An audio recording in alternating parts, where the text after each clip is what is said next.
There was no sitting of our Parliament this week, therefore my colleague Joshua Hinkson has kindly consented to this time slot being used for another programme. Welcome to a tribute to Freddie Miller. I'm Sherwood McCaskey. Thanks for joining us. On the afternoon of Sunday, November the 27th, 2022, the name Freddie Miller dignified this polyclinic here in the Glebe, St. George. You might have asked, and understandably so, who was Freddie Miller?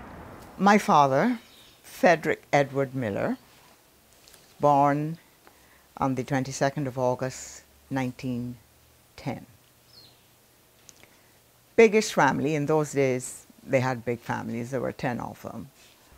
My father used to be in the tamarind business, where you go around the country looking for a nice looking, heavily laden tamarind tree, especially when they're in season. And you buy a tree, not, I mean, physically the tree, but you get the crop. And he would then have a group of boys, and they would go up, shake the trees down as much as they could, and then they would fill a number of bags, you know, with these.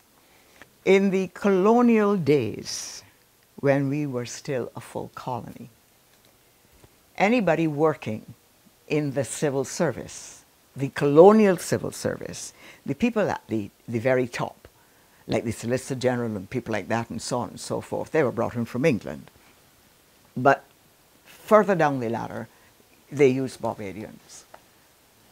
And in those days, if you were a woman and you got married and you were a member of the colonial civil service, a lot of teachers were, a lot of nurses were, well, all of them.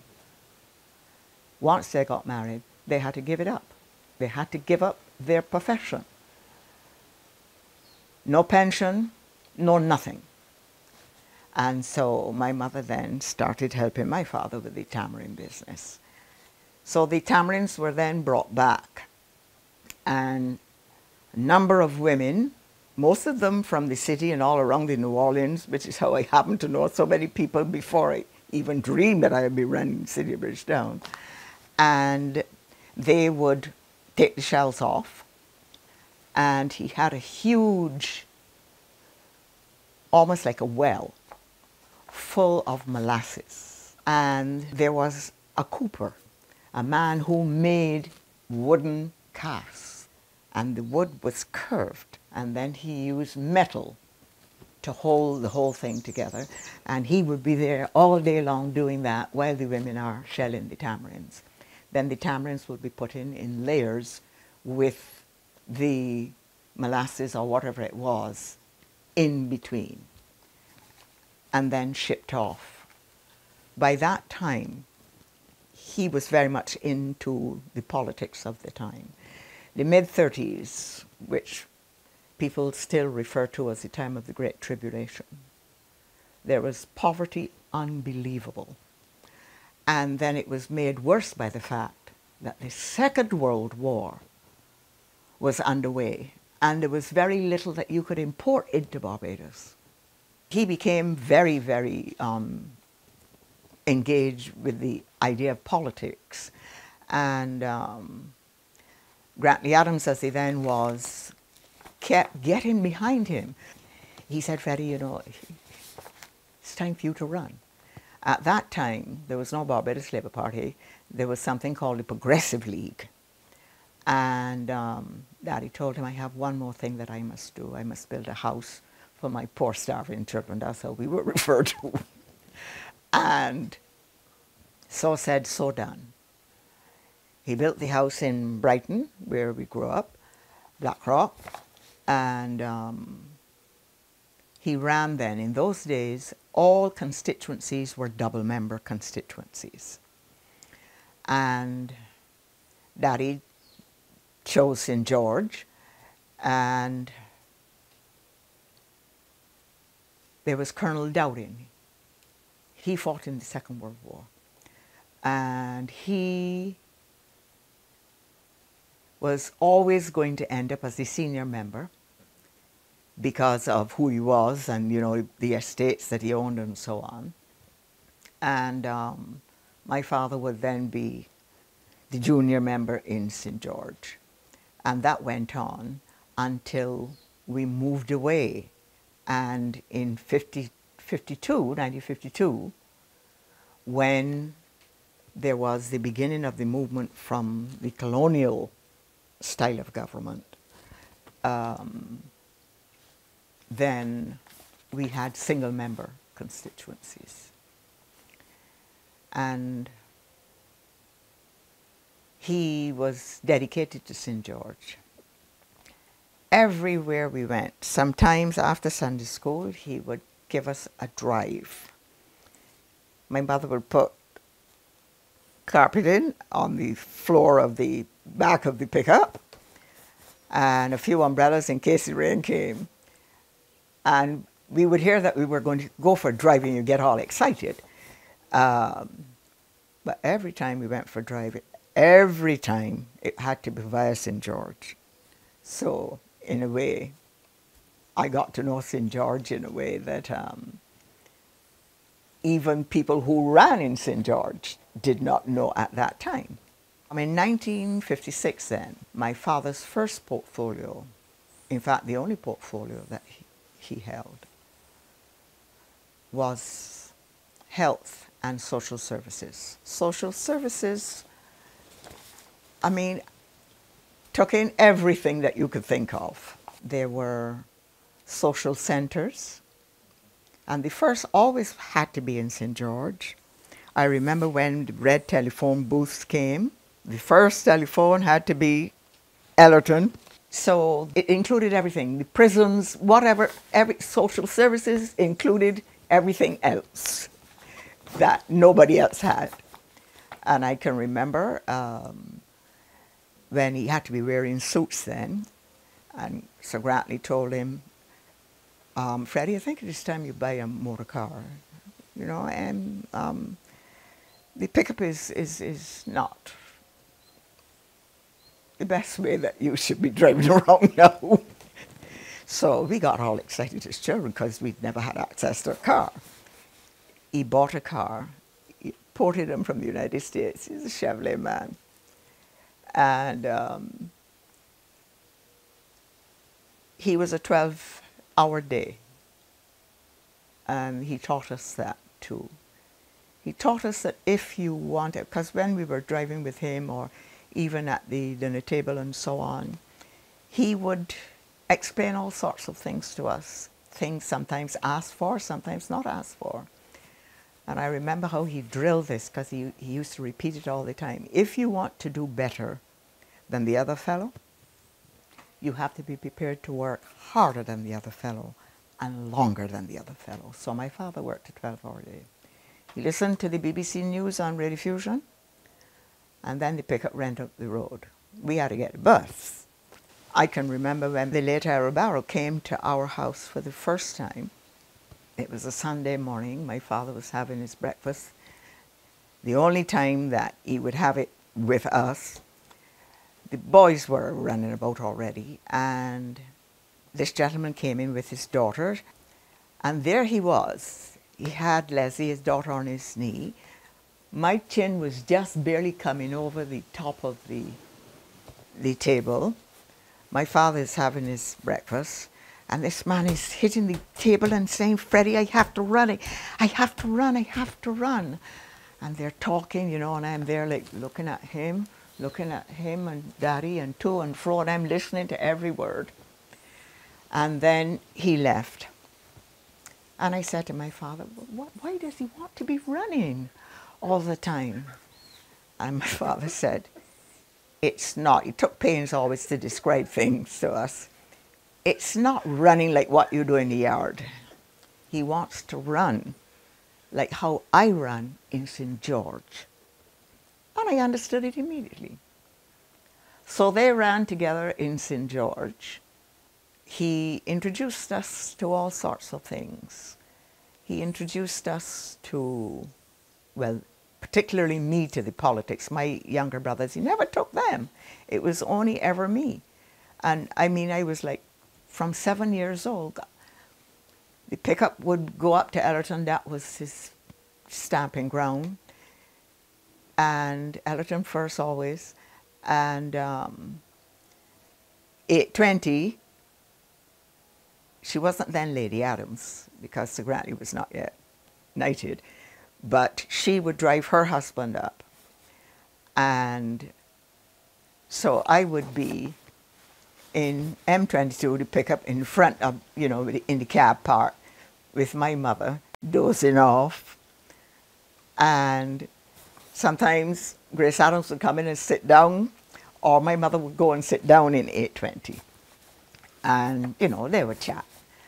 But I would be, as I grew older, I would be picking up things. How campaigns ran. My father would take me to the homes of his chief canvassers in the district, you know, and if there were little children there, I would be left there to play with them until he came back. I didn't mind that at all, because, you know, they were speaking a language I could hardly understand. But I knew that it was important, and that when he went into the cabinet for the first time, we understood then the weightiness of what it was about and what self-government was about. He was the first candidate. He was the first candidate in an election from the beginning of open elections like that in Barbados, who published a magazine describing what work he'd done in the last election. It's very tattered. There he is. Medical and health services, general hospital, district hospitals, maternity hospital, health centres, that is what he called them. Mental hospital, leper hospital. He couldn't stand the name of leper hospital. Neither could I. This is the letter that Grantley Adams wrote recommending him, the message from Dr. Cummings, who was chairman of the Labour Party at the time, 1948. This is our family. In front of the house, the drawing room is there, my parents' bedroom is in there, and then this is a veranda that is hidden. I'm the eldest. That's the brother who lives in Trinidad. The brother who is here, my sister. We lost him and we lost him when they were grown-up men. And that's my father and my mum. So that's my father at his desk at the ministerial buildings. He was downstairs. Yes. He's looking at Enmore Health Centre here in St. Michael. Totally made that into something really beautiful in those days. They provide venereal disease treatment, child health care, antenatal instruction and other services designed to improve the general health of the community. 4,874 persons were treated at the outpost clinic in St. George during last year. But once it's St. George, you know, it's he in there. Instructions being given by public health nurses to mother at outpost clinic at the Glebe in St. George. Yes, but he is there seeing for himself. But this was his pride and joy. Every single day, Daddy made time to go to visit the site of the new Queen Elizabeth Hospital. Came home one night and he told us how he found the site. Next morning he said, "You come with me." And he took me to it. It used to be the deanery belonging to the Anglican Church. They were still being run from London. And they lived in great style. The bishop, yes, and the higher-ups lived in great style. Beautiful trees around it, well, Daddy made him keep a lot of the trees because he's a tree man. And he would go every day. When the steel came, he came home that night to eat his dinner at 7 o'clock. Man, he was walking out here. He said the boat brought the steel today. And this is him with the architect, a section of the completed outpatients department. This is one of the add-ons that has happened over time. But my father warned me, that flat land across from St. Michael's, he said, remember, Billy, nothing must ever be built on it. It is all swamp. I crab all up in here as a boy.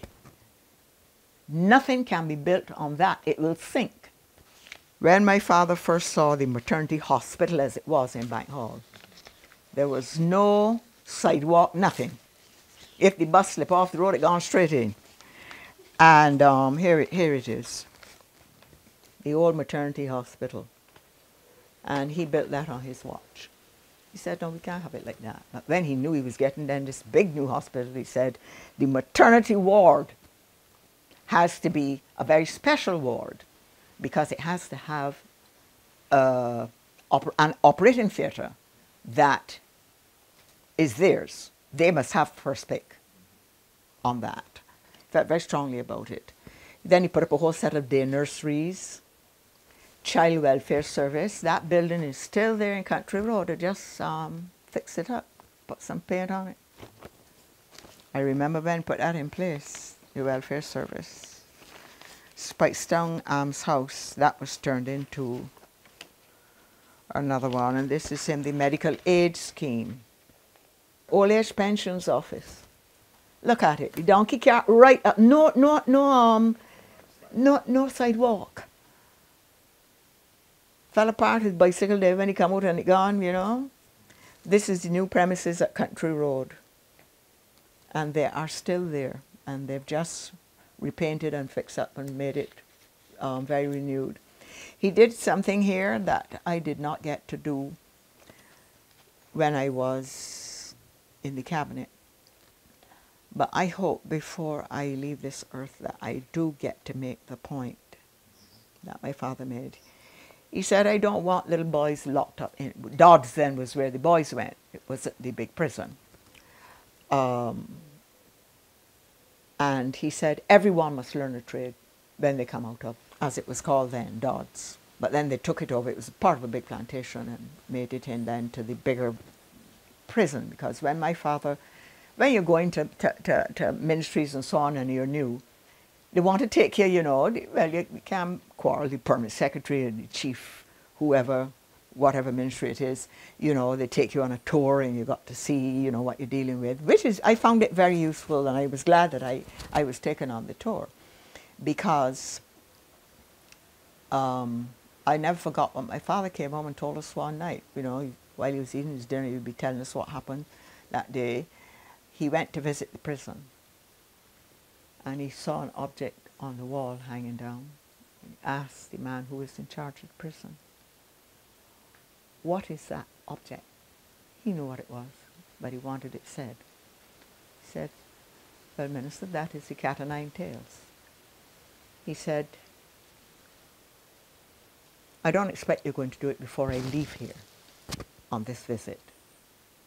But by tomorrow morning, that has to go to the Barbados Museum. That is what it is, a museum object. We won't be having that here because there were Latin people up to those in the 1950s, you know. Don't forget that. It was a cruel thing. But he insisted that the boys at Dodds had to learn a trade. And that is the photograph there. They're doing shoemaking. So this was a wonderful thing. And then in my generation, I was the first person to have something like what you see there. One of the Christmas tableau, community carol singing. He used to conduct that himself, Captain Raison. This was what the girls were doing. They had a lady called Mrs. Dangle Ben. She had a big shop at the corner, where opposite where Radio Fusion used to be. And she was a Dominican.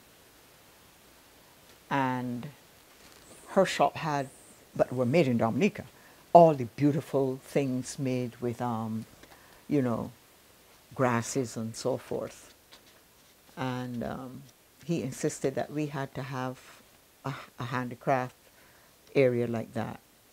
He insisted on a youth camp for the boys and dogs. He said they can't run too far. But they were so excited that they were going to have this camp and they're going to make, you know, like when you go to guide or scout camp and so on, you're going to cook for themselves and so on. And then handicraft training, he was very big on that too. Community carol singing. New Year's Day, for years, used to have choirs from all over Barbados. Mitchie Hewitt, Captain Raisin, who was head of the police band, he was no relic from the war too, and my father. He determined that he wanted to have all the village choirs come. No instruments, just the little bit say go to get you. Eagle Hall used to win nearly every year. And then one or two other districts were coming on strong, and so it was fantastic, man. It was at Kensington Oval. It used to be full. Now this is Everton Weeks. It was grinding him up that Everton Weeks was doing so well in cricket, but couldn't get a job in Barbados. Well, Daddy found a job for him. Came home that night, man, he was whistling. He said, we now have a cricket coach. And he's Everton Weeks. He used to go to all the schools. Lower school, upper school, you know, with the cricket. And it allowed him to have a salary. They were even playing marble cricket at Ellerton playing field. Everything went to Ellerton first. You see the first public telephone? Oh, bread. Proposed site at Greens for a communal bath. When they did this communal bath, Tony Best was a young journalist then, and he was covering it for what was then the Advocate newspaper. And he said that when my father made his speech, as he came to the end of this speech, he uttered this sentence. He said, I hope that this and all of its kind will have disappeared before I die.